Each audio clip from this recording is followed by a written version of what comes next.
Bhiwandi काल्हेरमध्ये brush कंपनीला भीषण आग. भिवंडी तालुक्यातील काल्हेर येथे जय मातादी कंपाऊंडमधील असलेल्या खबावत ब्रश कंपनीला रात्रीच्या सुमारास भीषण आग लागली होती. या आगीमध्ये 5 गोदाम जळून खाक झालेत. या गोदामामध्ये मोठ्या प्रमाणात कलर कामचे ब्रश ठेवण्यात आले होते.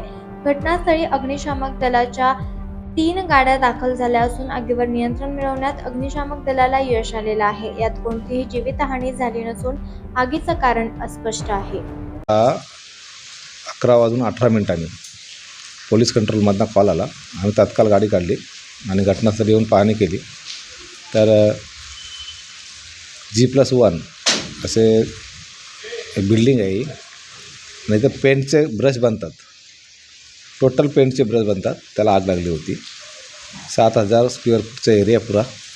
संपूर्ण आग भिवंडी फायर ब्रिगेड आणि ठाणा फायर ब्रिगेड या 2 गाड्या आगीवर नियंत्रण कुलिंगचे काम बाकी आहे. कोणती जीवितहानी आणि मृत्यूहानी काय झालेली नाही. लोकनायक न्यूज